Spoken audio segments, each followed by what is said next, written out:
So right now, ladies and gentlemen, I first would like to make my first biggest thank you for the night for all of you guys. A lot of the people that I see here come from places like New Jersey. Those are the people that talk funny. Pity that Dottie Sailing had to come all the way out here. We used to have the Hall of Fame right downtown. It would have been a lot easier if Dottie could have just come down the street, Main Street in Somerville. Instead, she had to go across the country. But we are so grateful, even those of us who are from the East Coast, and I think Don Wylong would even agree that these folks in the West Coast, they do a pretty nice job. So first off, a round of applause for the city of Davis for hosting us. Okay, that's horrible. Let's see if we can make a little bit more noise for the city of Davis, and imagine if the Giants win the World Series. City of Davis again. And I do have to say, those of us from the East Coast, you guys have the nicest town. And I do want to thank all the people that have worked so hard for us. Of course, Lydia Dellis Schlosser is here. She's our event planner. She's been great. Lydia, where are you? If you could stand up and wave. I think Lydia's on smelling salts in the back room, hoping she's going to be on an IV, but she'll be fine at 10 o'clock at night. You know, I was out here, and I'm from the East Coast, and you may have noticed us walking around your town, those of us from places like Boston and New York City. We were the ones, like, stalled in the intersections. Nobody in this town ever goes near a pedestrian. We were so panicked that those of us from New York and Boston, we don't walk in the streets. And I got to say, it's the nicest town I think I've ever been to. Nobody's ever been so kind. All the shops put all the merchandise right out. I shoplifted about 9 things just off the merchants today. So I might be a little light on the silent auction. But without any further ado, I would like to introduce the guy who is foolish enough to host a bunch of old bike racers to his town. But one of the things you guys need to understand is that we talk a lot about bike racing and competitive cycling. And it's very environmentally cool, it's energy cool, it is very hip to be into cycling now. Cycling is, of course, a lot of guys that were at the earlier function today told stories of having beer bottles thrown at them, garbage thrown at them in the 40s and the 50s. Well, you know, right now, here's something that everybody that is in this room that worked, whether you are an official, a racer, a promoter, think of how hard the people in this room worked back in those days of getting trash thrown at you where you're out on a training ride, when you're on a mountain bike and maybe they would forbid you from using a trail. Well, here's what you guys need to know, and this is thanks to the people on this floor today, guys like Ernie Subert, who did it when it was a thankless job, guys such as Joe Sailing, we're going to meet later on. Well, get a load of this. Cycling in America as a participant sport is now larger than skiing. Cycling in America is now more popular than tennis. Round of applause. And even though you guys now dress better, you guys are now more popular than the sport of golf in America. Check this out. At more than 90 million people doing this sport today, 90 million. Cycling is now, thanks to the people in this room, more popular than golf, skiing, and tennis combined in America. That's due to the people in this hall. So give yourselves a round of applause for making the #1 participant sport in America come to life. But back in the 60s, it was horrible to be a cyclist, worse in the 70s in some ways.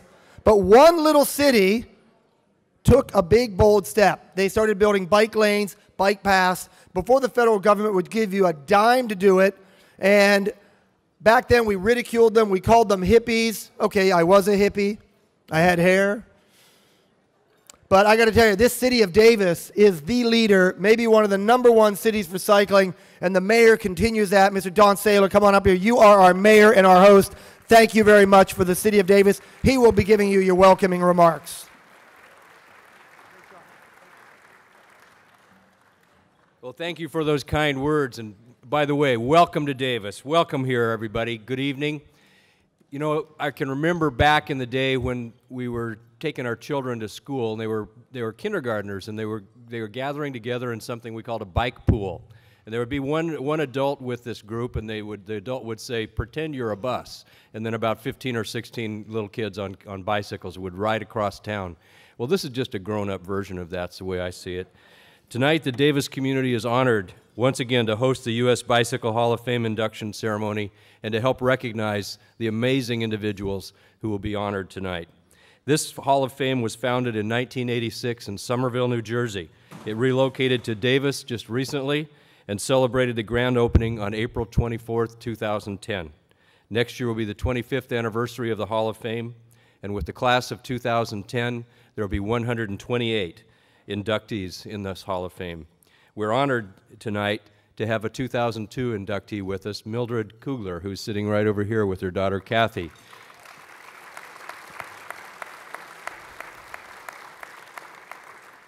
Like all good things, the Hall of Fame is certainly a family affair, and it certainly is for the Kugler family.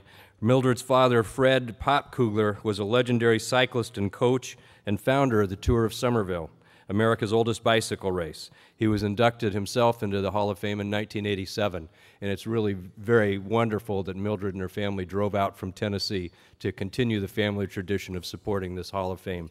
Thank you for what you've done as a family for all of us here this evening. So please give her a round of applause.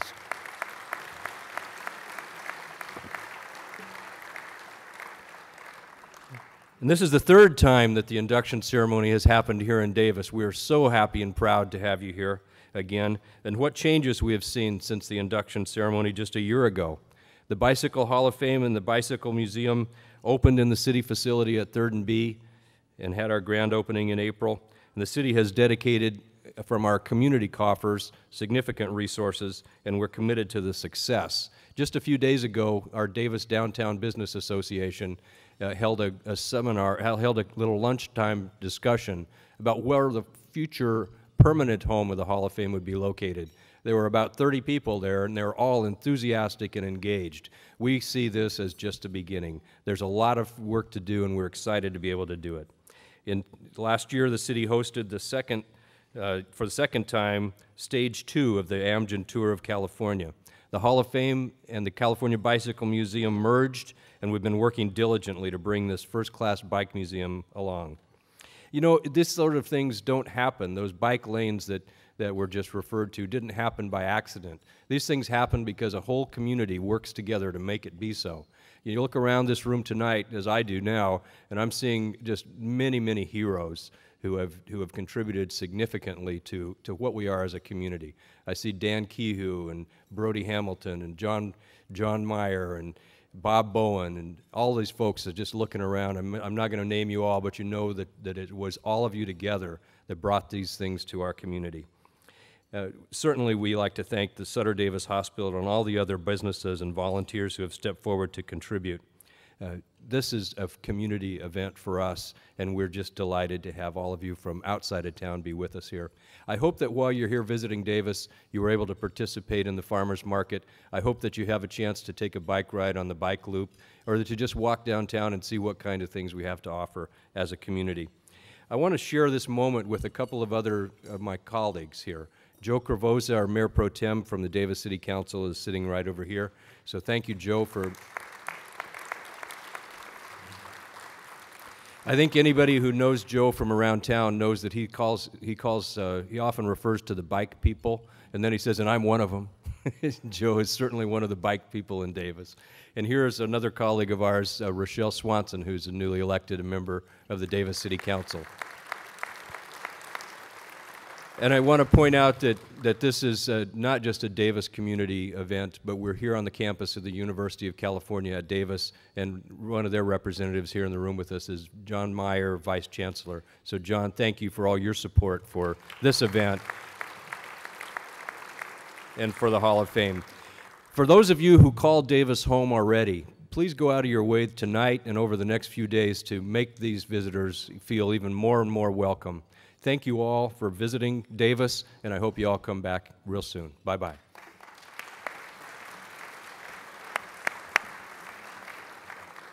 Mayor Saylor, thank you very much. We are now going to be, I got to say, easily meeting the best-dressed member of our event tonight. And it is interesting to me that why this person would ever ask me to come to this thing, I don't know, but I see her wildly cheering on cycling on Lemon Hill in Philadelphia now and again. And she has done a great job. And I just want to introduce right now Dawn Wylong, the U.S. Bicycling Hall of Fame president. Dawn, you're out there somewhere. We're going to bring you up here, our best-dressed member of the audience. There she is. She has disappeared. And this is her last time, so I think she has worked hard enough to deserve a standing ovation for keeping this organization alive. Dawn Wylong.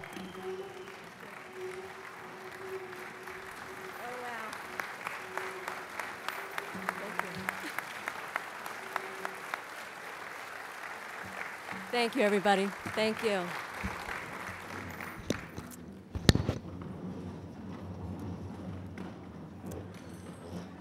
I was going to warn you about the chairs. I guess I don't have to now. Richard, thank you so much for that wonderful introduction.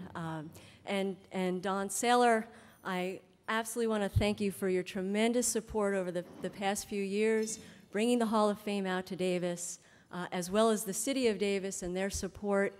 On behalf of the Hall of Fame, we want to wish you well. We know you're going to transition to a new position as county supervisor. So for all that you've done for us, all the support, and all the times you've come out for us, thank you very much.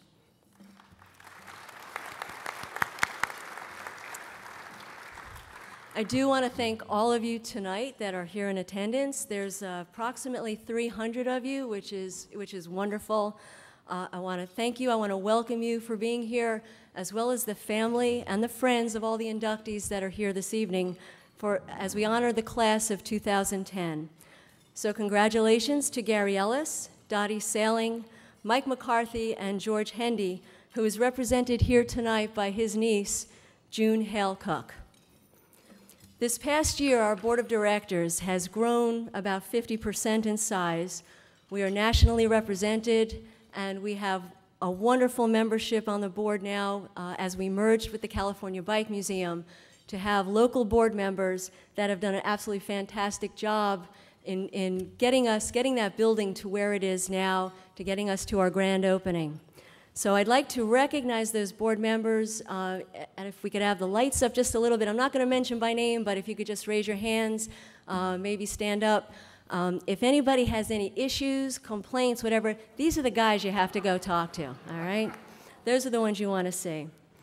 Additionally, I am very pleased to announce that we have many of our past inductees in attendance this evening.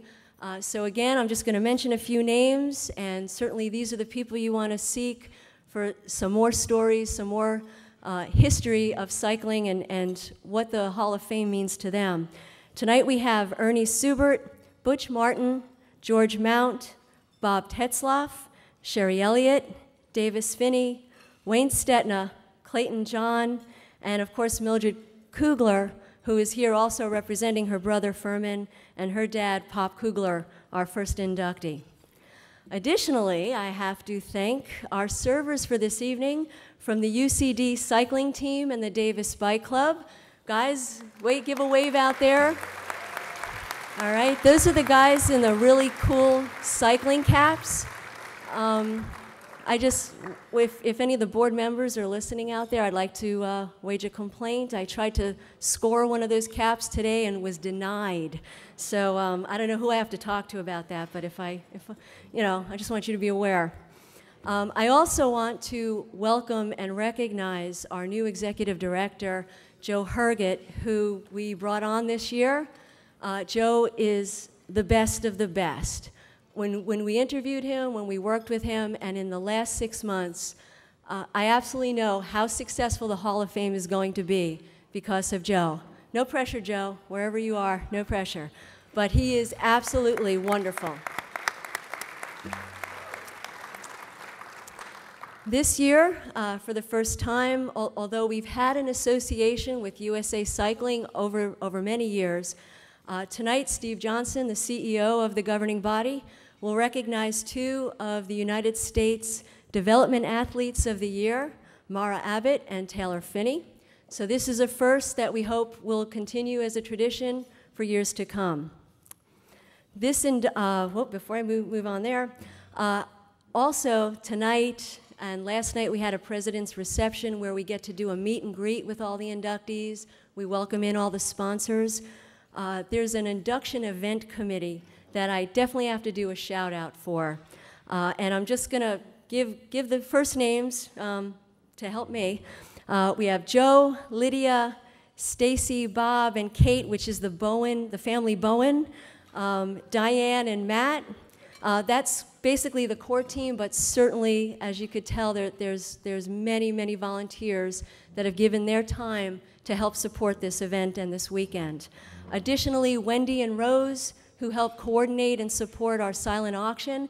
This has got to be the most amazing silent auction that the Hall of Fame has ever had.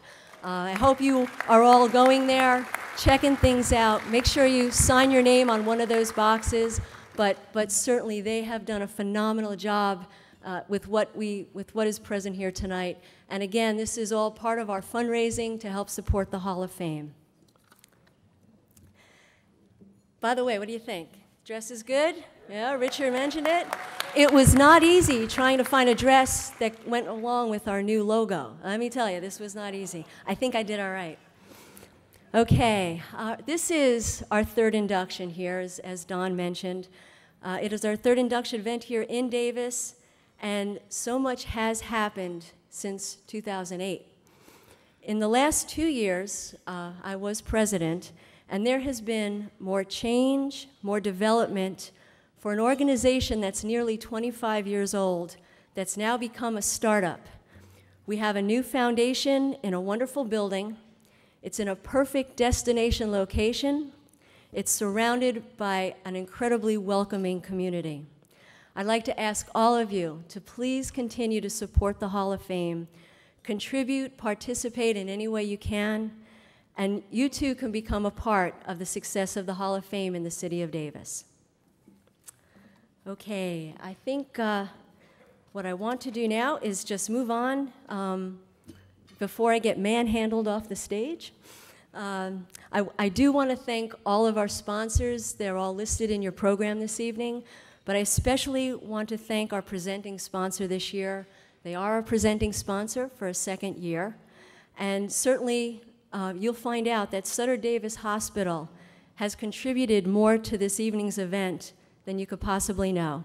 So for now, I'd like to turn your attention to the screens, and we're going to see a short video. My name is Mike McCarthy. I live in Mill Valley, California, and once upon a time, I was an Olympic cyclist.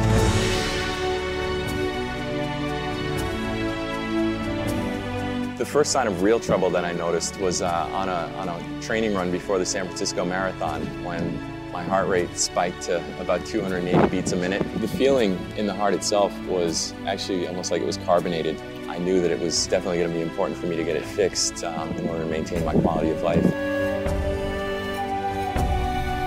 Well, I was fortunate enough to go straight from the diagnosis to Dr. Stephen Howe, who is the head of electrocardiology at CPMC. They go in with 3 catheters, they take a look at the heart from the inside, they do their work, and 5.5 hours later you come out a new person with your life back. Dr. Howe is actually a bike rider himself, so he had a tremendous amount of compassion for my lifestyle, and I think he was pretty eager to fix me. Today I'm back to being nationally competitive on my bike and doing a bunch of triathlon stuff and being the gung-ho dad that I want to be and playing with my kids. And now it's like I have a ticket to do anything I want to do. I'm Mike McCarthy, and that's my story.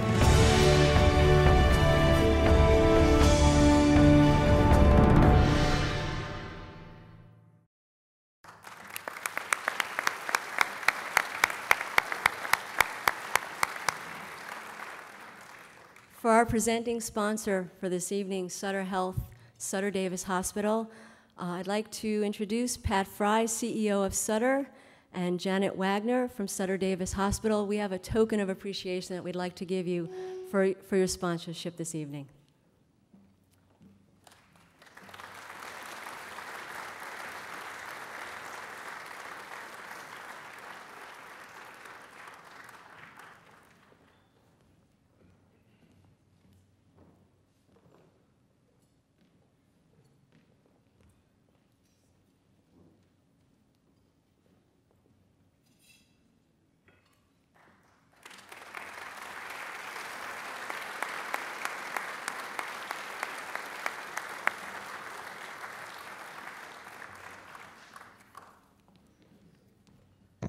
Well, I have the honor of saying thank you for this lovely token of appreciation because all of Sutter Health and Sutter Davis Hospital in this community is really committed to healthy lifestyles. And we really appreciate opportunities where, as healthcare providers, we can contribute to the health of our communities. And we do that particularly in Davis through sponsoring the farmers market and, of course, all of the cycling events.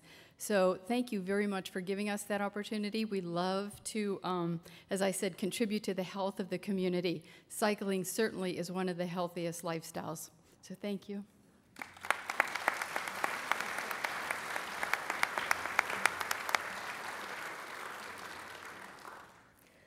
Thank you all this evening. I think I made my time limit, so we keep things going here. Again, I thank you so much for being here this evening, and I want you to enjoy the evening. Remember our silent auction. Enjoy the food, enjoy the awards, and have a great night. Thank you. Don Wylong, ladies and gentlemen. Well, right now, it is my pleasure to, you know, it's fascinating. I got into this sport in the 70s, and it was really engaging to go to the, what my friend Joe Sailing called the Geezer Seminar earlier today. Listening to guys talking about riding in the 40s. Now, I remember in the 70s, I was working in Milwaukee. I would go down to the newsstand to see if I could get a copy of the Herald Tribune, to see if I could get 3-week-old results from the Tour de France, just to see the agate type. Well, now we have all of this phenomenal access to information, and I remember I would not ever conceive that an American could start the Tour de France, start it, let alone finish it, let alone win it, let alone win it as many times as we have. We couldn't have done it without a great federation. I want to right now introduce our representative from USA Cycling, our CEO, Mr. Steve Johnson, and he's going to introduce our new award. And so, Steve Johnson, why don't you come on up and introduce us to what we're going to call the here and the now, and I guess a little bit of the tomorrow of cycling. Ladies and gentlemen, Mr. Steve Johnson, USA Cycling.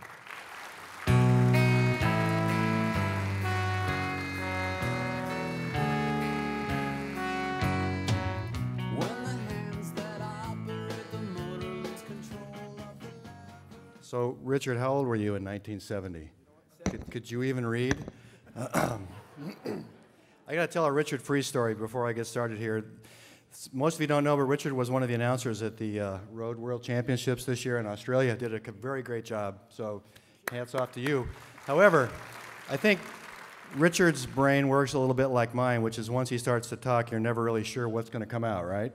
So I'm walking by the announcer stand with one of our awardees tonight, Connie Carpenter, or his mom, Connie Carpenter, Finney, and I hear from the loudspeakers in a very familiar voice something to the effect of, most of you are not old enough to remember, but there goes Connie Carpenter, 1984 Olympic gold medalist.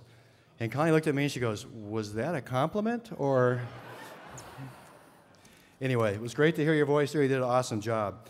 Look, this is a great honor for us. I think that we're here to celebrate some of the amazing contributors to this sport, and it has such a rich history, and it's very exciting I'm looking forward to everything that's going to come tonight. But this is a brand new award for this event, which is to really honor the future of the sport. And I think that from my perspective, that's where our organization has evolved. And I have to tell you that 11 years ago, your national federation really stood on the edge of a cliff and looked into the abyss and asked itself some very hard questions. We were facing a $1.7 million deficit, really borrowing money to make payroll. And out of that chaos came opportunity. And the opportunity for us was to basically just step back and reinvent ourselves.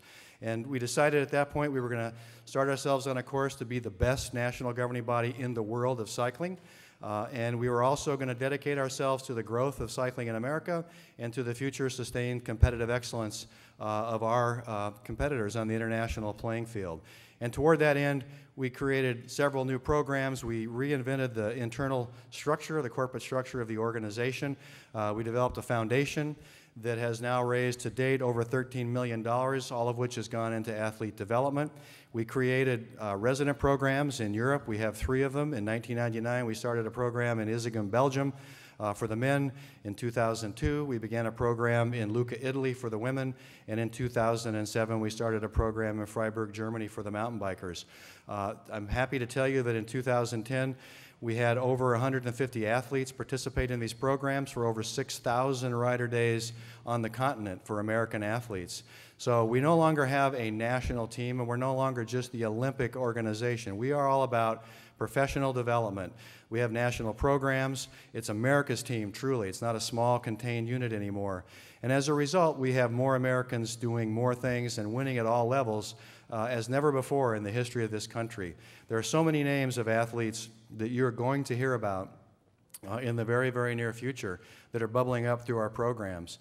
And even to date, with the men's program that started in 1999, we've had over 30 athletes graduate to Pro Tour level teams. So some of the first athletes to graduate, Dave Zabriskie and Danny Pate, are pretty common names within our sport now.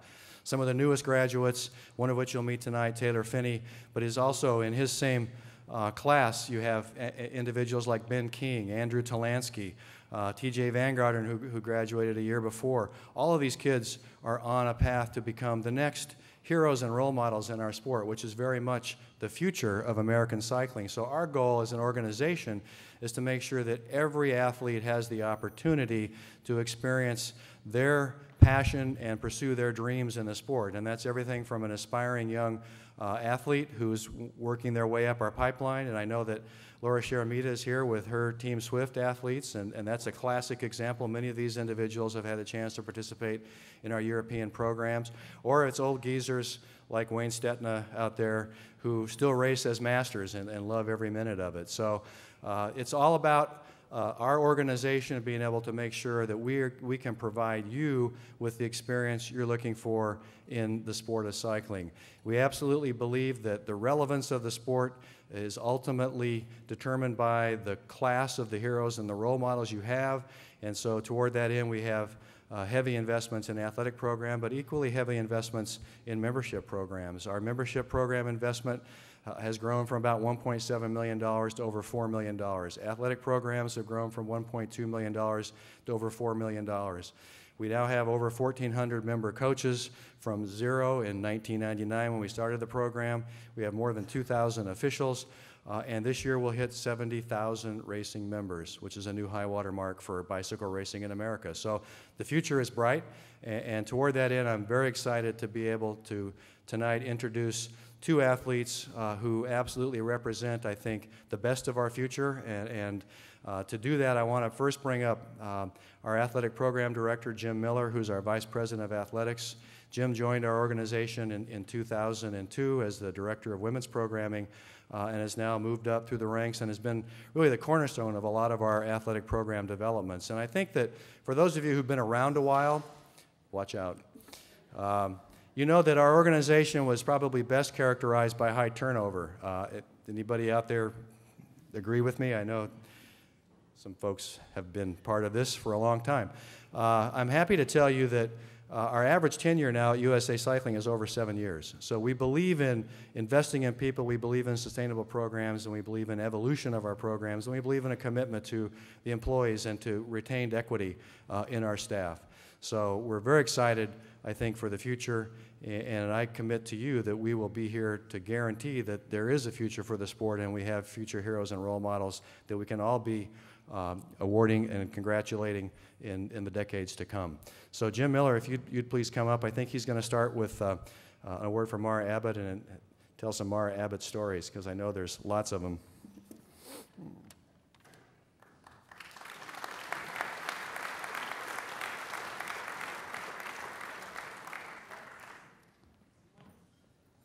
Okay, thank you. It's an honor to be here tonight and share in your inductees, share with your inductees. As Steve mentioned, this is an inaugural award for us. We're proud to be here. Our first inductee, Mara Abbott, how do I start? She's a star among stars, really. In 2002, we started a women's endurance program. Since the inception of that program, we've won 2 Olympic medals, a gold medal, silver medal, 5 world champions, and 10 world championship medals. Mara, amongst this group, is one of the standout stars. She's easily recognized as one of the best climbers in the world, if not the best climber in the world. and capped a pretty impressive season this year, winning the U.S. Elite Row title for women, 2010 Giro d'Italia for women, first time an American woman has ever won the Giro, and Tour Gila. I'm happy to present this Athlete of the Year award to Mara Abbott.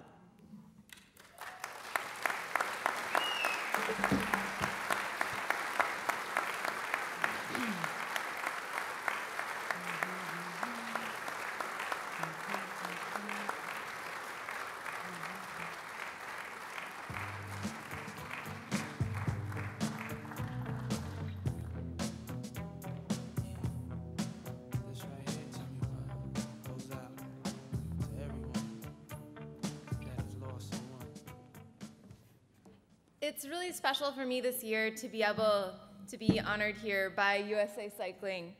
In particular, this was a very special year for me, not only because I had such success, but the way in which I did it. I came from riding for a really big team, and I really decided this year that I needed to have a lot of integrity in how I decided to pursue my racing, because I wanted to do it in a way that really fueled my whole self and my longevity and happiness in the sport and in life in general. And I was really lucky that USA Cycling was there with a really strong women's national program to say, yeah, we're going to be at the races that you want to be at. We're going to be at the Giro. I know that the Giro wasn't originally on their schedule, and they supported me in going to it. And they looked at me and they said that even though I was walking away from a big team and a lot of people thought that I was done, that they still had faith in me. And I'm really, really lucky that my national federation had that faith in me, and that it had the support of all the people like you, all of the donors of the program. I wouldn't have been able to do those things without them, because this was my team for the year.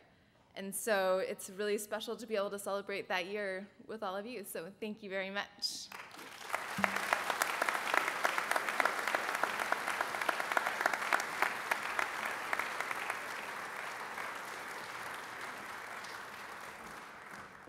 Okay, our next award recipient probably needs no introduction, and you'll see his palmares flash up on the board here pretty soon. But we have a special awardee, I guess, which is, to me, kind of cool, because I think what we have here is a classic case of really seeing the power of the next generation. And as you know, many of you out there have been successful athletes, and it's so wonderful when a couple of successful athletes get together and produce another successful athlete. So we have here two generations of Finneys tonight. So I'm going to ask the first generation, Davis Finney, to come up here, and Davis is actually going to do the award for his son, Taylor. I don't think Davis expected that, but I think it's very, very appropriate. But anyway, so Taylor Finney, the award recipient for our young male athlete. Come on up, Davis. And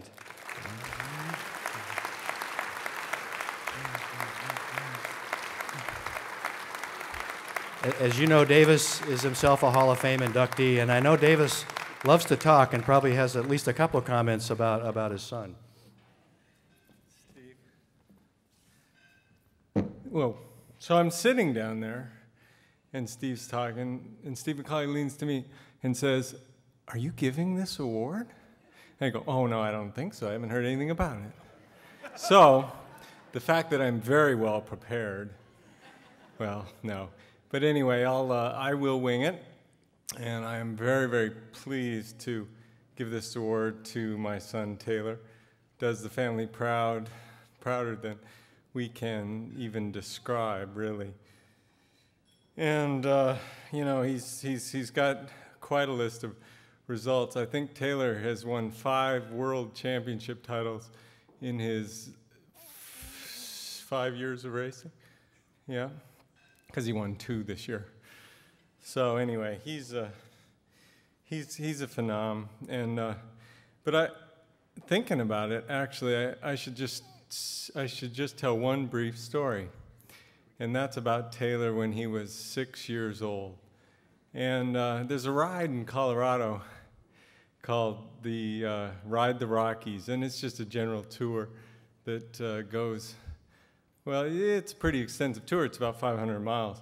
Well, I had this really bright idea that because my father, who was then still alive and still riding, wanted to ride the Rockies, and I said, well, geez, Dad, maybe I can get Taylor out, and he doesn't have to ride every day for the whole distance, but just a little bit of it. And my dad thought that was a pretty good idea. So we did it and set up this tandem with Taylor on the back. And I was pretty strong there. This was 1996, so I was just a couple years after being retired. And anyway, so Taylor's dutifully riding on the back with his soccer shoes, which, sort of look like bike shoes. And we'd ride 20 or 25 miles, and I'd pedal as much as need be. He could put his feet up on the bars and everything if he wanted. And I thought we were having a pretty good time, Every night we'd go to a new city, and when he wanted to get off the bike, my mom, his grandma, would be there and pick him up, and then I'd get on my single bike and finish the day with my father. So, we had a good time, I thought. But a couple months later, Taylor brings up the subject. He says, so, Dad, are we going to do that Ride the Rockies thing next year? And I said, T, I'd love to, but I have a schedule conflict. I don't think I'll be able to do it. Taylor goes, well, Dad, that's okay. I think next year, I'm just going to take the year off. And he didn't ride his bike for the entirety of his 7th year on the planet. But we learned these lessons the hard way. I mean, firstborn, you make most of your mistakes. Anyway, so Taylor, get on up here. Taylor Finney, recipient of this inaugural award. Thank you.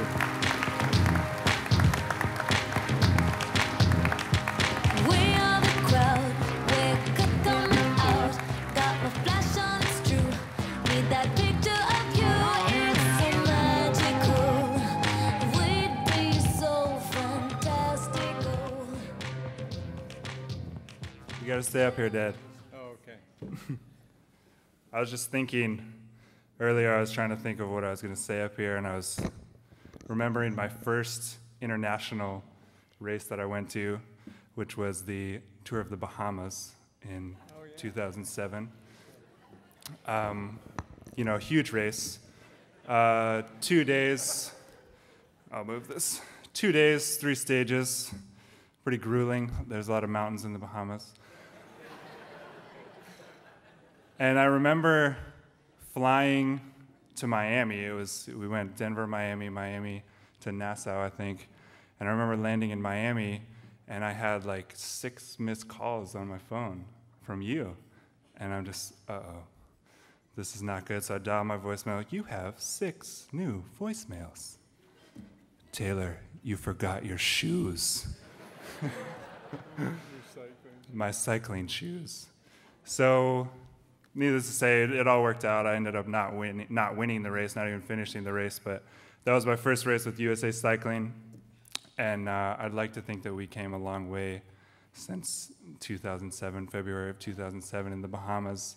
I've had a really great last month to my season here in 2010.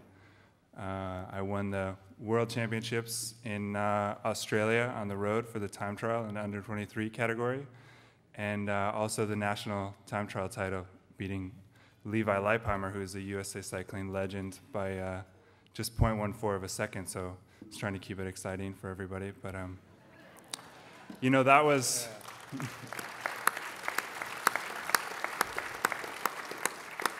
I like to think that the whole reason, the way I got that fitness to be able to do what I did in this last month, in the month of September, was I was, before that, racing a race called Tour de l'Avenir, which is literally translated as Tour of the Future. It's just like the Tour de France, but it's an under 23 race. It's an 8-day race. It's a really hard race. It's the highest level race you can compete in as an under 23. And it started off great. I won the prologue, but then crashed really hard on stage 2 and tore up the whole left side of my body. And I was really suffering, really going through a lot of pain. And I kept going. Stage 3, I made it, but after stage 4, I was almost done. I was at my physical limits and was just looking for that out. You know, I finished the stage. I was like, I'm gonna quit. This is too much. I can't do it. I'm gonna text my dad, and he's gonna be there for me, and he's gonna tell me it's okay to quit, and that winners always quit. And so I texted him like, Dad, I'm so tired. I'm so worked. I can't do it anymore. I got 4 days of racing and a prologue. I'm set, right? Like, I'm good. This is enough training. And I was going to bed. He was earlier in the day for him because he was in the U.S. and I didn't get a response until the next morning. And I wake up and my phone and I have this text message is like that long. And I'm just thinking, oh, this is not the answer that I'm looking for. Just started off like, that sounds tough. But basically the message went on to say, you're a Finny, we don't quit. Winners don't quit. Cycling is about suffering. Right? This is the life that you've chosen. And the way you suffer shows your true character. And there's a period right at the end. Right? And the end result. And so I read that message, and my response was like, well, great, I can't quit now, Dad, thanks a lot. So anyways, somehow I mustered up the courage to go out on that next stage, and I finished that stage, went on to finish the next stage, went on to finish the race, and actually felt great, better than I felt better on the last day than I did on the first day, and you know, that was all thanks to my dad being there and telling me not to be a wuss. So sometimes we just need those people in our life, and Dad, I love you. I'm glad you're here. And thank you, all of you. Big congrats to the inductees tonight, and yeah, have a great dinner.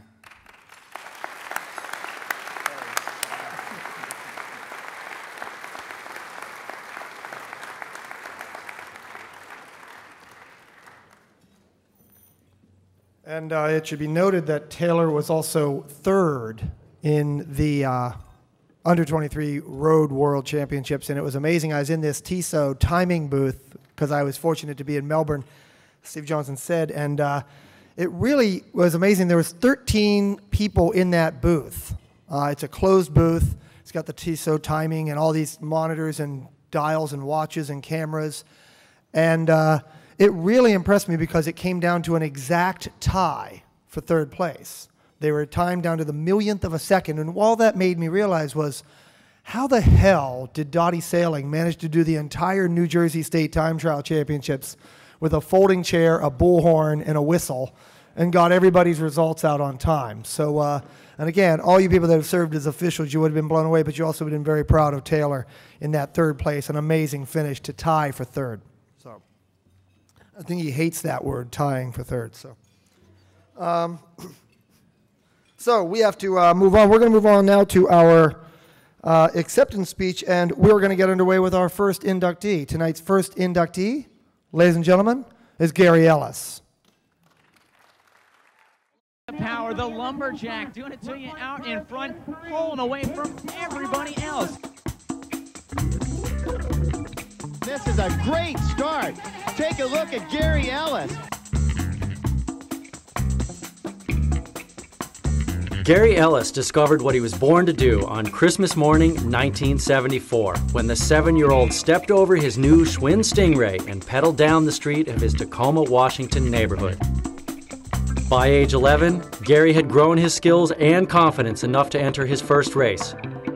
He placed 4th. It was one of the few times he would ever miss the podium in the 2 decades that would follow. In addition to growing skills and confidence as a young BMX racer, Gary was growing as well. By age 16, Gary Ellis measured 6 feet 2 inches tall and weighed 190 pounds. As if his sheer size and natural ability weren't enough to intimidate his competitors, the 16-year-old also sported a thick beard and mustache, earning him the nickname, the Lumberjack. Ellis lived up to the Lumberjack moniker in more ways than one. He mowed down BMX competitors from state to state and across the world during a 21-year career that included 4 world titles and 16 ABA national championships. At age 17, he was the first amateur to win the expert class at the Grand National Championships. The following year, 1985, Gary was ranked number 3 in the nation. He went on to win 3 straight AA Pro Grand National Championships in 1987, 88, and 89, and then again in 1994. He was the Pro World Champion in 1985, 87, 88, and 93. Ellis garnered his first sponsorship at age 15 with Kuwahara Cycles and later went on to represent Huffy, Gary Turner Racing, and GT Bicycles WD-40. During the 1980s and 1990s, Gary Ellis was the face of bicycle motocross in America, gracing the covers of nearly 50 BMX magazines. BMX Plus magazine named him Racer of the Year in 1990, 91, 95, and 96. BMXer magazine also named him Racer of the Year in 1994 and 96. Always strong to the finish, in the final race of his career in 1998, Gary clinched the Grand National Championship, carving the final stamp of his reputation as one of BMX's greatest racers and earning an immediate induction into the ABA Hall of Fame. In the turn number 2 with Gary Ellis. Gary Ellis is in first. Can he do it again? Gary Ellis so strong at every finish. Around the last turn, Ellis, an outstanding race for Gary Ellis. Gary Ellis never confirmed or denied the story that, as a young man, he removed a giant tree with his bare hands to make room for a practice track at his childhood home. But nobody doubts the authenticity of Gary's dominance during the 2 decades when the lumberjack reigned supreme in the sport of BMX. Ladies and gentlemen, to introduce the great Gary Ellis is the great Sherry Elliott.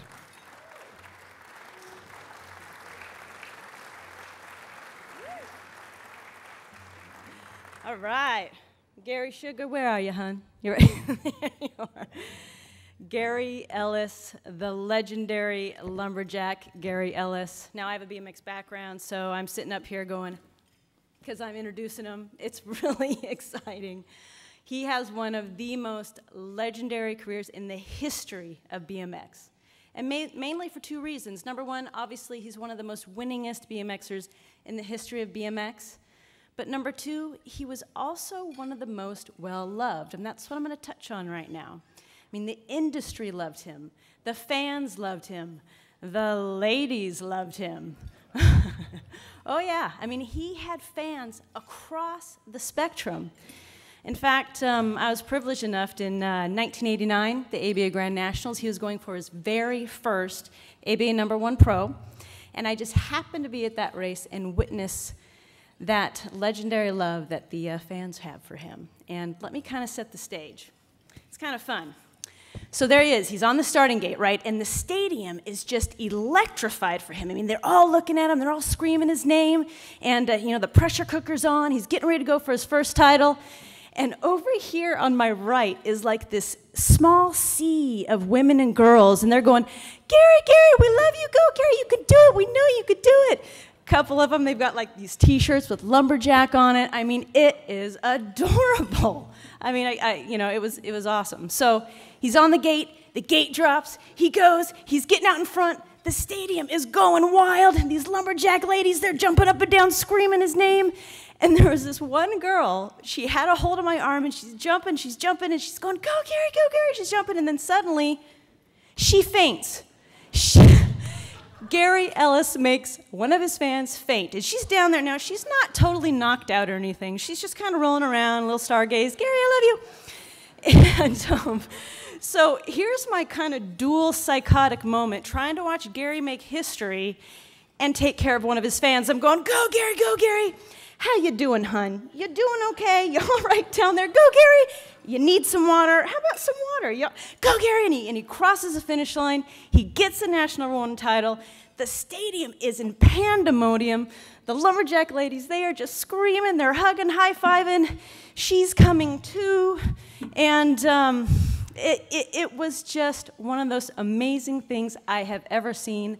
And I had to touch on that tonight about his legacy of love that everyone had for him. It was beautiful. So without further ado, and before I faint, I give you the lumberjack, Gary Ellis.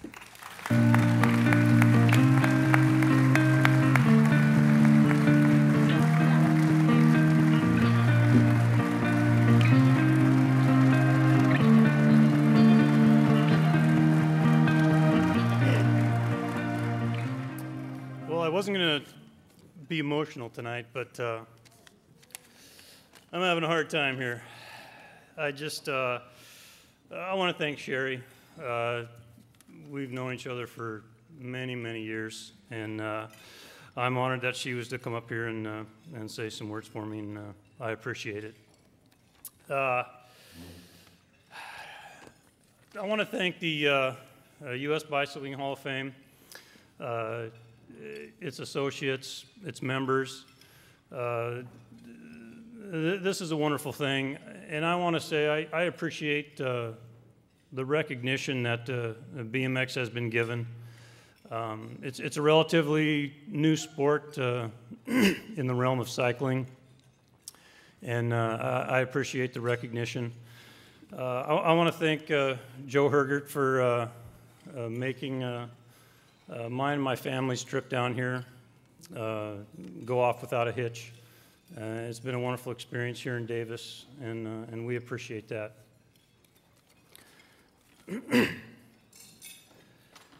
A lot of you folks really don't know me, so I'm going to give a little bit of background. I was a kid from Tacoma, Washington, kind of lived out in the country. Got my first bike Christmas when I was 7 years old, and that was it. I loved bike riding. I loved riding that bike. That Schwinn Stingray was the bike I started racing on.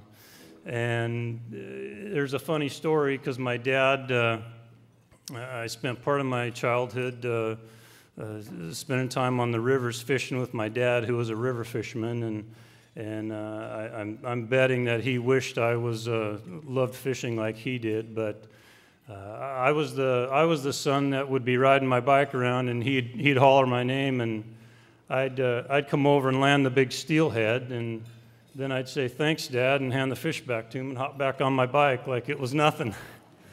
So that just it goes way back with me. I spent my childhood on my bike, and I loved it, and I was very fortunate to have the career I did and to have it turn into what it did. I was extremely lucky over the years with some teammates, with some roommates racing, and I was given some great influence. When I was very young, I had a teammate on Robinson Racing, Scott Clark. He was a national #1 pro.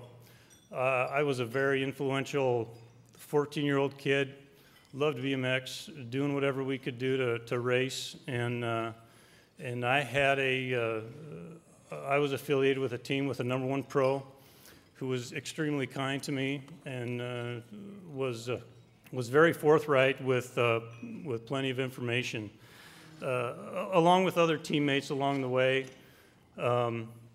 Clint Miller with Kuwahara, who was also a world champion, Huffy Racing, Stu Thompson, who was also a national champion, and then into my GT years with riders like Greg Hill, who were world champion, multiple world championships, multiple national championships, and those, Stu and Greg are in the Hall of Fame also.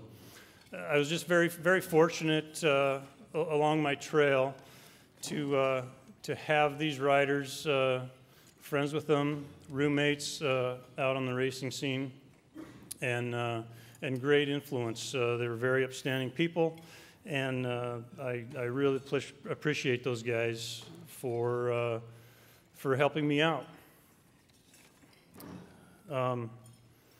Next, I want to talk about some sponsors I had. My first major sponsor was Robinson Racing. It all started as a co-sponsorship through a bike shop. I earned my way up to a co-factory sponsorship and then full factory. The owner of the company, Chuck Robinson, always talked about he's seen something in me. Even though the mecca of BMX was in Southern California, I was up in Tacoma, Washington. He seen something in me, and he wanted to do what he could to get me to the best spot he could with his help, and he did that. And next came Kuwahara, and it was my first real experience with a team that was putting together a first-rate team and sponsorship program. Started traveling all over the country and getting out of the country a couple times a year then. I'd like to thank Howie Cohen, who was the owner of Everything Bicycles, who was Kuwahara, and also Craig Kundig, who was my team manager at Kuwahara, who was very good at keeping it fun, but also keeping me in line and getting the most out of his riders. Next came a Huffy team. There I was fortunate to be teammates with Stu Thompson, and we had a team manager, Bob Hadley. And Bob just put a first-rate operation together with the Huffy folks, and it was top-notch. We just had top-notch training, and I want to thank Bob and Huffy for those years. And then next came GT. One of the neat stories about GT is Huffy had to disband in the middle of a year, and we were just kind of put out to dry in the middle of the year. Teams' budgets were set and things like that, so we were kind of scrambling mid-year, trying to figure out what we were going to do. One of the owners of GT, Rich Long,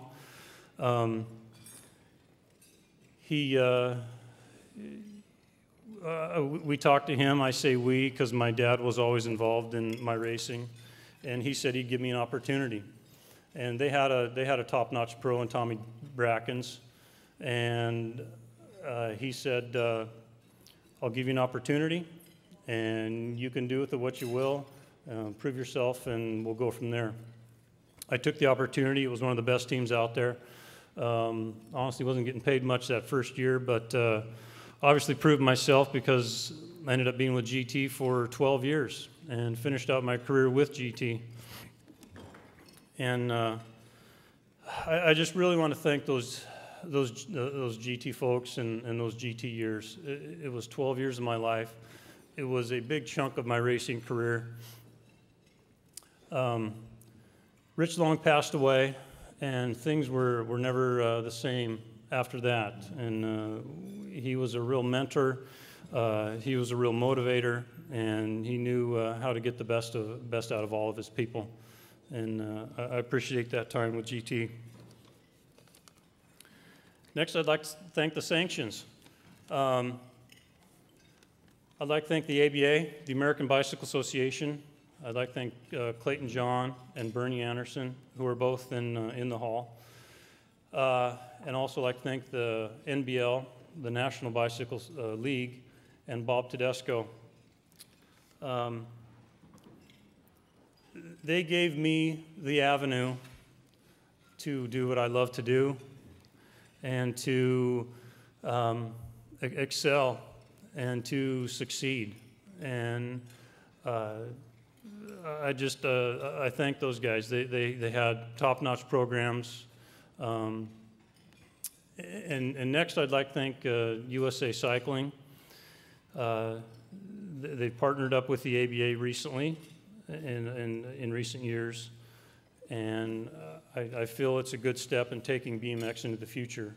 And also with USA Cycling, I was fortunate enough to be part of the selection committee going up into the last Olympics, which was the first Olympic Games for BMX. So proud to be a part of that. Next is the emotional stuff.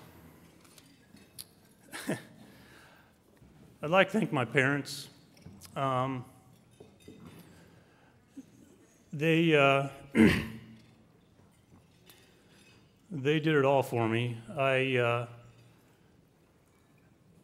Early on, we would go, this was in the later 70s, and there would be a race scheduled, and the association up in Washington, we'd show up to race, and no one would even show up. The association wouldn't show up, and my dad got frustrated after a couple of those weekends, and he opened up a track.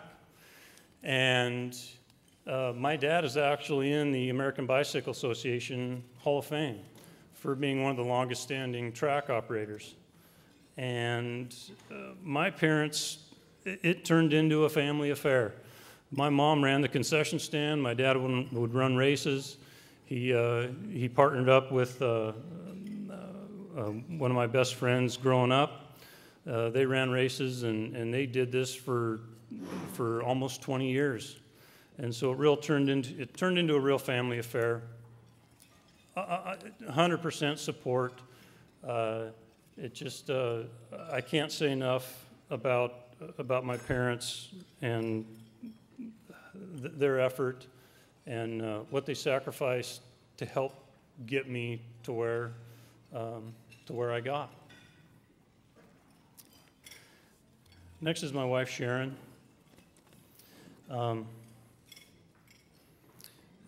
Little funny story because we'd already been together for 3 years, and then we decided to get married. And the neighbor kid thought my career was over. Juwan thought my career was over because I was getting married. And needless to say, I had more success after I was with Sharon than before I was with Sharon. We've been married now 18 years, and I just want to thank her for her devotion and 100% support throughout the years. As a professional athlete, you have to get real selfish at times, and she put up with me, and she did have to give me a kick in the butt once in a while and bring me down to earth, and she did keep me grounded. And she's just the best person that I could spend my life with. I love you.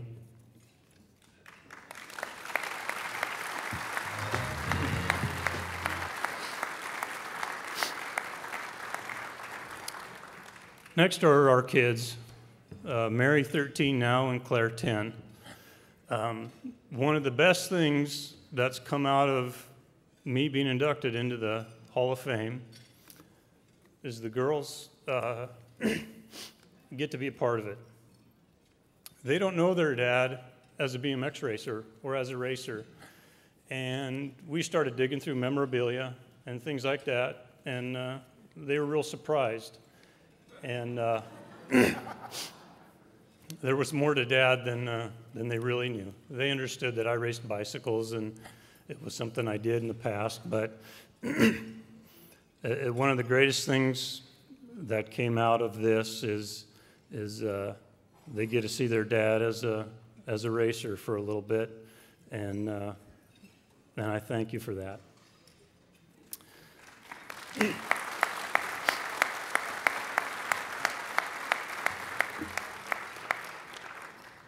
I just want to thank the sponsors. Again, I want to thank U.S. Bicycling Hall of Fame. Me and my family have had a great time in Davis. We love this community and hope to be back again. Thank you. Gary Ellis.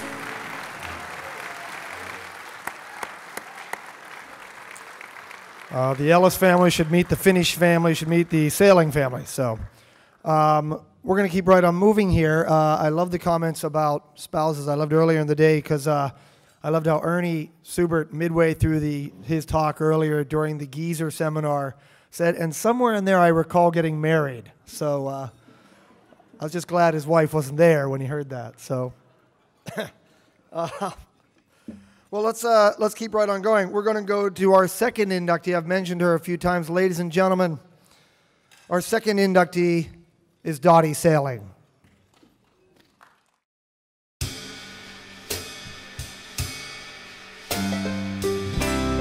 From a family with deep roots in the sport, Dottie Sailing seemed destined for a special place in the cycling world. And indeed, as a competitor and advocate, Dottie set a new record in her family's cycling tradition. From 1957, when she started racing road bikes at the age of 13, Sailing won more than 30 state championships. She also pedaled her way to several national and World Cup Masters titles. But Dottie's true legacy in cycling stems from her activities off the bike. As an advocate, volunteer, promoter, coach, and ambassador, Dottie Sailing dedicated most of her life to supporting cyclists and advancing the sport she loved. Her half-century of service included helping create the U.S. Bicycling Hall of Fame in her hometown of Somerville, New Jersey. But Sailing didn't just help create the Hall of Fame, she pedaled across the United States to raise money for it. Dottie went on to serve as president of the Hall of Fame from 1996 to 2000. Dottie's selfless dedication was her way of giving back to a sport which brought so much to her and so much to her family.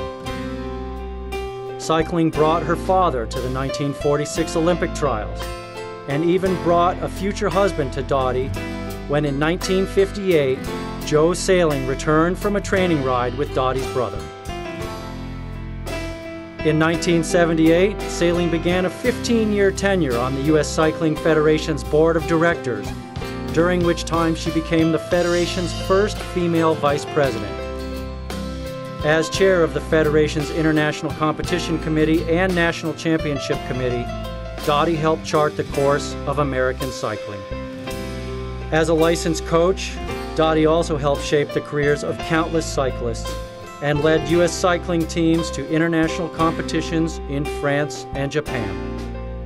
As the Cycling Federation's liaison to the U.S. Olympic Committee, Sailing helped shape the U.S. presence at the Olympic Games for 2 decades. A member of the International Games Preparation Committee from 1985 to 2001, she helped manage the Athletes' Village at the 1996 Olympic Games in Atlanta and played a supporting role for athletes at the 1988 Olympic Games in Seoul and the 2000 Olympic Games in Sydney. She also supported athletes at the Pan American Games in 1987 and 1999. At the time of her induction into the U.S. Bicycling Hall of Fame, Dottie was still active in local clubs, including the Somerset Wheelmen, where she's now in her 46th year as treasurer. She still officiates, leads women's cycling clinics, and recently started a juniors program. Indeed, the Sailing family's fire for cycling continues to burn as 2 of Dottie's grandsons carry on the family tradition. Dottie Sailing, a tradition of racing, a tradition of giving, a cycling commitment of heart and soul. Ladies and gentlemen, to present Dottie Sailing is my good friend and her husband, Mr. Joe Sailing.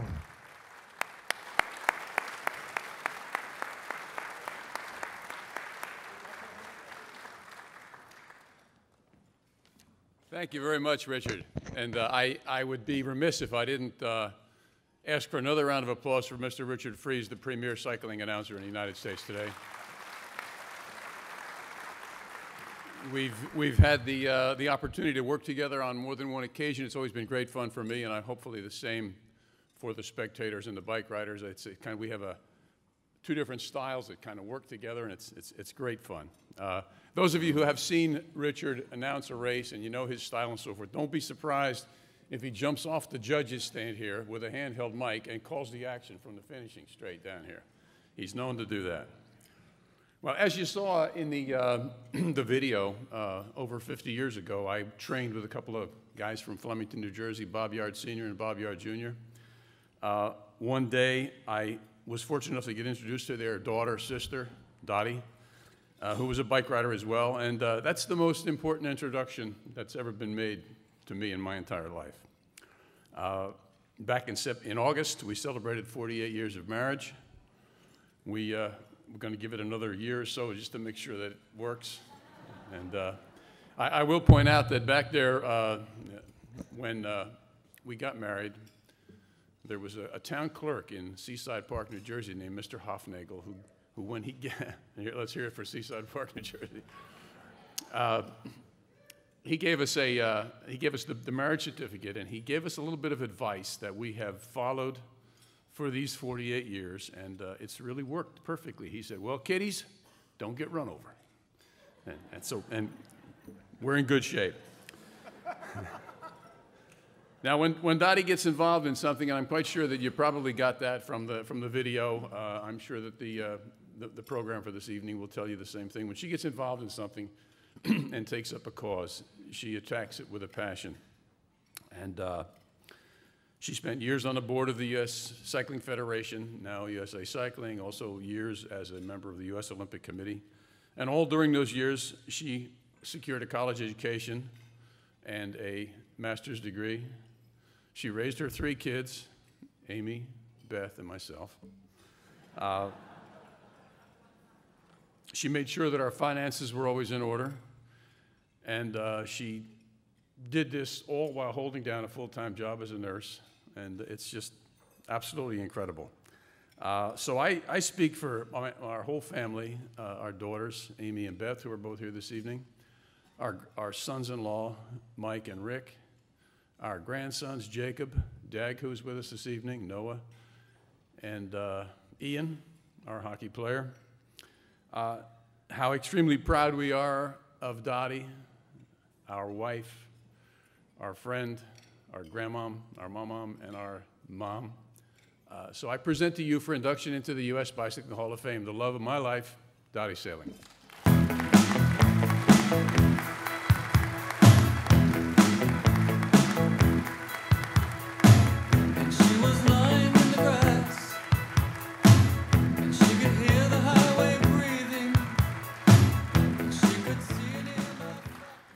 Well, this is indeed quite an honor and a privilege to be inducted into the U.S. Bicycling Hall of Fame. No one can attain this level of involvement in a sport without the support of family, friends, and colleagues. And I have been very blessed to have a number of people in my corner.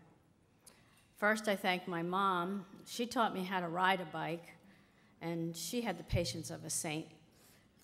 I learned to ride on a path that went through hayfields, and I would ride, wobble off the path, fall down. She'd find me, pick me up, put me back on the bike. I thank my brother Bobby. Bobby would take me training, and he brought home one of his training partners, Joe.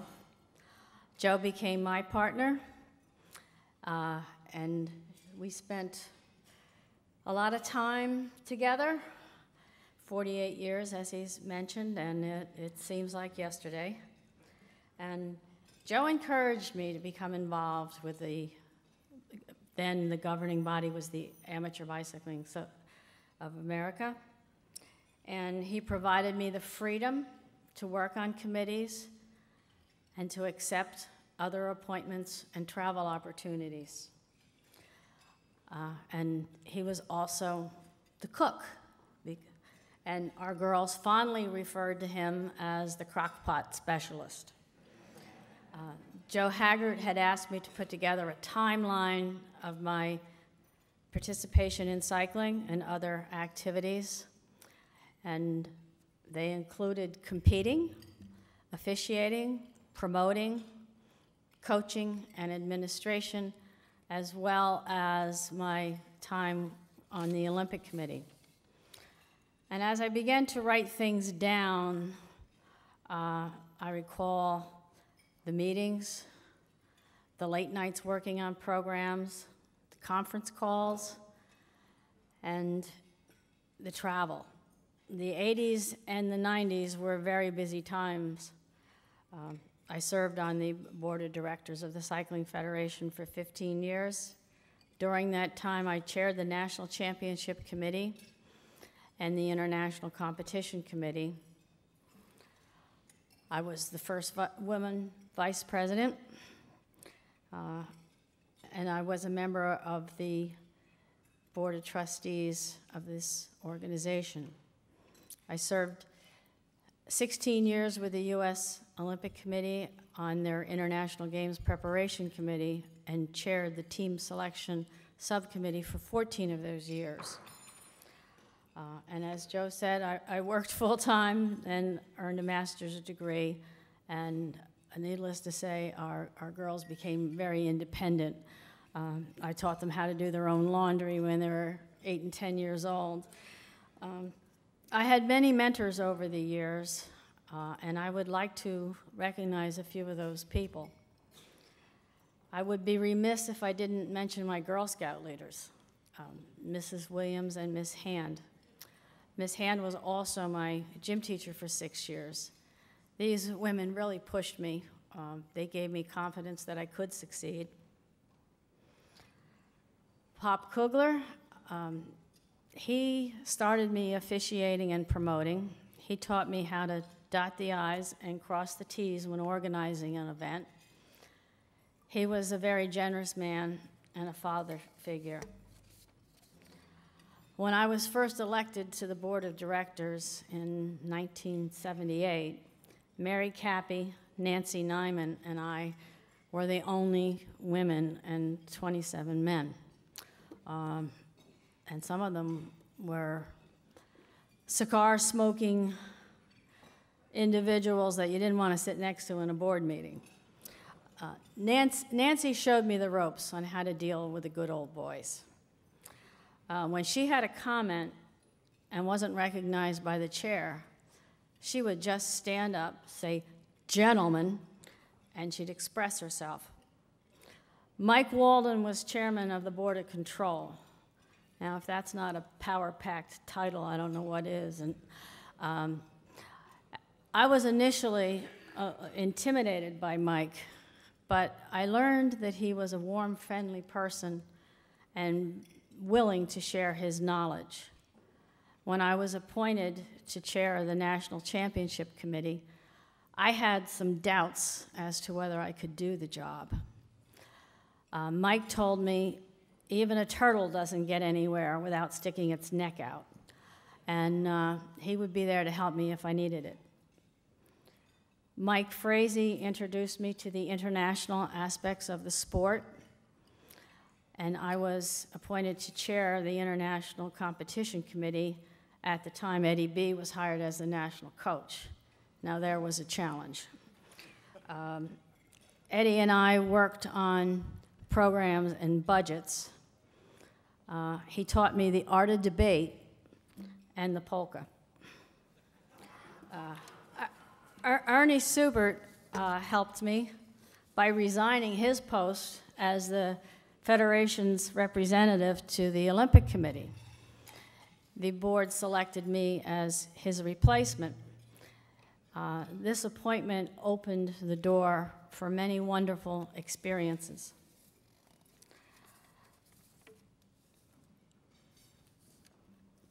These are just a few of the people that I want to thank. My family is my greatest support and inspiration.